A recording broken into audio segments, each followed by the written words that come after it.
We're back with Boris Golubovich. He is Director of Product Management at TE Connectivity.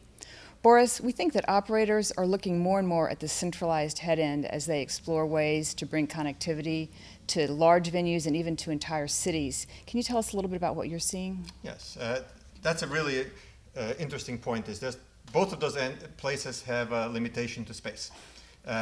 Big venues and central head ends that are placed in big venues are often challenged by size.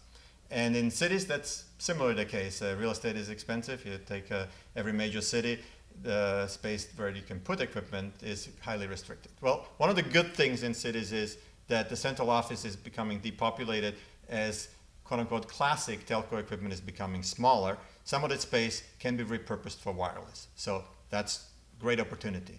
And using that space with equipment that is qualified for use in that space is key. So for that purpose, head-end equipment, like the host units that come for the Prism FlexWave platform, need to be central office compliant, and for that we developed a NEBS 3 compliant host unit. So that opens up that the equipment can populate that space. So you have two elements. You got the central office that becomes available for small cell or DAS applications, and you have the compact, multi-band, multi-operator radio heads that can be placed around cities. So now the standard central office is available, the compact outdoor units are available, and the fiber plant can be reused that may be available from operators that has been deployed over the years. So finally, you ask what happens in the future.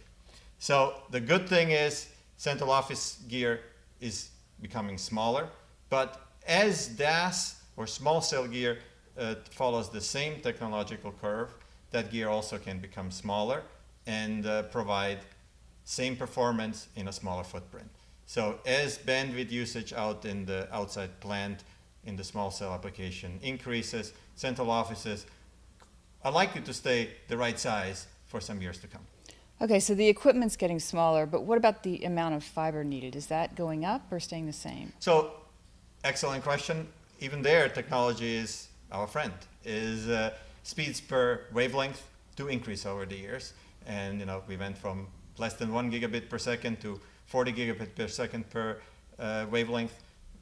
That technology can be reused in our digital DAS system for use in our multi-band small cell applications. So clearly there's a risk that fiber is never enough, but currently I would say that the increase in data rates available in the equipment will carry us for some time after the first installation.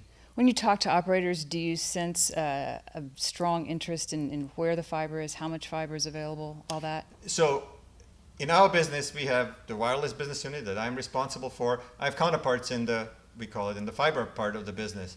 There's a lot of synergy between our groups, and there we look at very creative ways to reusing and multi-purposing the existing fiber plant for use with DAS small cell applications alongside with fiber optic data applications. And there's been a lot of fiber that has been deployed to fiber to the home applications, particularly in some parts of the US and outside the US. That fiber, with some clever technical choices, can be repurposed to use for small cell applications like the ones with our Prism remote radios. Okay, so without going into too much detail, what are some of these clever choices and creative solutions? Well, sometimes they're not that sophisticated, but they involve in using multiple wavelengths and reappropriating some of the wavelengths to be used for DAS applications and adding new wavelengths to be used for DAS applications. Sometimes you need to work around certain places in the distribution infrastructure that you have the right routing of those assets, but it's really technology that is available today, just putting it together in a usage-appropriate manner. Excellent. Boris Golubovich, Director of Product Management at TE Connectivity. Thank you so much for your time today. Thank you for having me.